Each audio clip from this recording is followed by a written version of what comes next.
buyers and home sellers. Today I'm going to help you out, so get a pencil because I want to share with you several types of seller concessions and how they can be a game changer for sellers when you're trying to attract buyers to buy your house over that competition. And for buyers, what you can ask your seller to take care of for you when you're trying to buy a home. So stay tuned.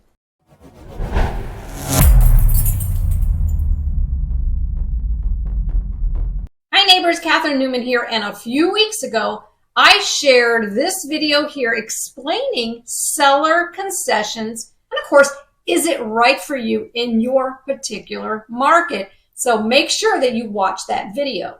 But today I want to share with you different types of concessions that you can consider, of course, so that your home, is more attractive to buyers. Hey. How you doing? And buyers, you can consider asking your seller for these concessions. Now, especially if you are in a market like the ones that we have right now in Manatee and Sarasota counties, where we have increased levels of inventory. If you look at this graph here, it shows the most recent stats in Manatee County that we have a 5.2 months worth of single family inventory. Now, this is almost a balanced, or what we call a neutral market.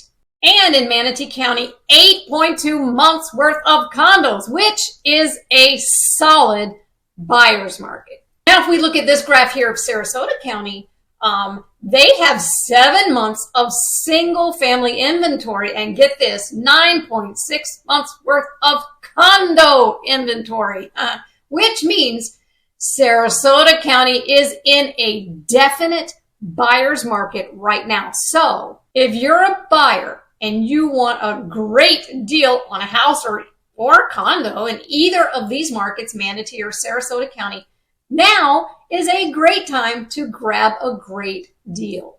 And if you are a seller in either of these counties, or you want to be a seller in either of these counties, then you really have to price your home knowing that prices are falling and buyers are now in the driver's seat. And watch this video that I just made about inventory levels and what's going on, the best way to sell your home right now. So that is why I want to share a few ideas on seller concessions that could help you sell your home here in Manatee and Sarasota counties. And again, for buyers, these are concessions you may consider asking the seller when making your offer. So first off, remember that seller concessions are essentially financial incentives that the seller offers to help the buyer with maybe their closing costs or any other expenses. It's kind of like you as a seller saying, hey, I know that buying a home is a big expensive deal, so let me make it a little easier for you. How can I help? And trust me, in a buyer's market, which I just proved to you we're in now, where buyers have the upper hand because there's more inventory for sale, and of course there's brand new, shiny, new construction homes, concessions can be a powerful tool for you as a resale seller so that your house can stand out. And you get people through the door to look at it. So here are some ways that sellers can use concessions to attract buyers. Number one, help with closing costs. Guys, this is a big one. Buyers often struggle, and understandably so, with the upfront cost of purchasing a home. They have loan origination fees, title insurance, escrow fees. They have to come up with a down payment for their loan. Then there's inspection costs, appraisal fees, survey fees, fees. So by you, the seller, offering to cover maybe a portion of these costs, you're making your home more appealing. Because it's like rolling out the red carpet for buyers who might be tight on cash. And I can tell you, most of them, especially first and second time home buyers, they're really tight on cash. Idea number two, buy down the interest rate. So this is really a creative one because sellers can offer to pay points or maybe a certain amount to lower the buyer's mortgage interest rate, as you know. And it's really a win-win because the buyer, of course, gets a lower monthly payment and the seller gets, well, you get a competitive edge in the marketing of your home. Don't forget, sellers, new construction builders are already offering lower rates to buyers. So by you offering to give them closing costs, which can include using some of those closing costs to buy down the rate, you really open up more buyers that will consider your resale home over new construction. And you know, I always recommend to my buyers to check out both resale and new construction. Idea number 3, offer a home warranty. So offering a home warranty as part of the deal can really give your buyers peace of mind, especially if your home's a little bit older. It's kind of like saying, hey, if anything breaks down in the first year, you've got something to help you cover the fix or repair or replacement of those items. Now, it really is a small cost for the seller, but it can be a big reassurance in the mind of the buyer. Now, I will say, make sure you research which home warranty companies offer the best options for both buyers and sellers, because some of them offer some options for sellers too. Because these warranties can range anywhere from $450 to even higher, depending on which extras that you include in the warranty. And you want to make sure it's a good warranty with good ratings and that people have had really good experiences with them. Idea number 4 has to do with repairs or upgrades. So instead of negotiating over maybe the repairs after the inspection, maybe sellers can offer a concession up front to cover the cost of any needed fixes that you already know about. Or sellers can offer maybe a credit for upgrades, like if you know you need new appliances, you know you need new flooring or carpet or something like that. Now, I will caution you to make sure you talk to your trusted real estate professional wherever you are before you offer any kind of credits like this. I see this a lot, you know, offering $5,000 for carpet or whatever, because you want to make sure that, first of all, those credits are necessary, because maybe none of the comps in your neighborhood have sold with new this or new that.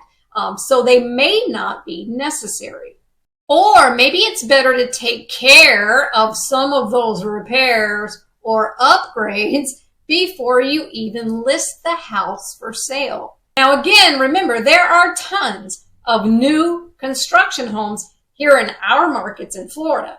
And I can tell you right now, buyers don't want to have to buy a house and spend a lot of time and money to fix things up, especially when they open up things and they wonder, this could be a lot more than we know that we're going to have to pay once we fix it. Now, that's unless the house is already discounted because you know the house needs some big time repairs or upgrades. We call those fixers. So depending on the market where you live, this is a conversation you really need to have with your real estate professional. Now, again, I can tell you in our markets here, Manatee and Sarasota, with resale homes, it's really important to already have these repairs or maybe standard upgrades already completed prior to listing the home for sale. Because I can tell you, dated homes here in my markets, again, unless it's a fixer and you're often offering it for a discounted price, they stay on the market for a lot longer here and they often sell for less. So if you can get those things taken care of before you list the house, that's the smartest thing you can do to gain the best profit. Idea number 5, maybe cover HOA fees or CDD fees or even property taxes. So for homes and communities with high HOA fees or maybe areas with hefty property taxes, and who doesn't have hefty property taxes anymore? I don't know. Maybe offering to cover a portion of these costs for the first year for your buyer can make the home more attractive. We actually see this as a very common concession right now that sellers are offering, especially for those thinking condos, since condo dues and associations have gone up, well, tremendously. And of course, because there's now too many condos on the market for sale, which has caused prices to Did I make that sound right? Don't know. Don't ever do that again. Idea number 6, a flexible move-in date. Now, I know this isn't a financial concession, but believe me, being flexible with the move-in date can be a huge selling point for buyers who may need time to sell their current home, or of course, maybe end a job that they are doing, maybe relocate, maybe school is ending or something where they live. So again, this is going to be based on the market where you live. Now, here in our counties, I still haven't come across too many sellers who are willing to accept a contingent to sell contract on their home because, as I've said before, it really ties up the seller's house off the market for too long. Now, I have seen sellers who are willing to accept a contingent to close contract. So maybe your home has passed inspections, maybe it's past the financing, you're just waiting for it to close. Now, I have seen sellers that are willing to accept that kind of contract, but I'm telling you, I'm meeting with buyers every single week, and they're coming down here all ready to purchase without a contingent offer because they know it's just not going to happen here. So it might start as we start to see even more and more and more inventory. But remember, the markets we have here in Florida, they're not seasonal like the rest of the country. We have a selling season pretty much all year round because, we're tropical and it's a tourist destination and it's, a snowbird destination. So we're not seeing contingent to sell offers very often here, and sellers don't like them. And I get it. I wouldn't like it either. Now, here's the thing. Seller concessions aren't about just being generous. They're actually strategic. They can help a home sell faster and for a better price. But, and this is important, so hear me, there are limits to how much a seller can offer a buyer depending on the type of loan the buyer is using. For example, an FHA loan typically caps concessions at 6% of the purchase price, while conventional loans might allow less. So here's a chart that kind of shows you what each loan type, what they will allow from a seller in concessions. So as you can see, it's crucial to work with a real estate professional to help you navigate the rules and maximize the impact of these concessions for any buyer coming into your house. And one more thing, sellers offering concessions to a buyer is really an investment in getting your home sold. It's not just about giving money away, right? It's about making your home the most attractive option on the market in your area or in your neighborhood. And if you are in my markets here on the Gulf Coast of Florida and you'd like to know how much your home is worth in our current market, or you want to know which concessions would make more sense for your selling situation, or you want to know what repairs or maybe what improvements you should or shouldn't make before you sell your home, be sure to reach out, give me a call. I'd be so honored to chat with you about your situation and, of course, give you the information you need so that you can make an informed decision about what it's going to take to sell your home in your neighborhood at a price that makes sense for you.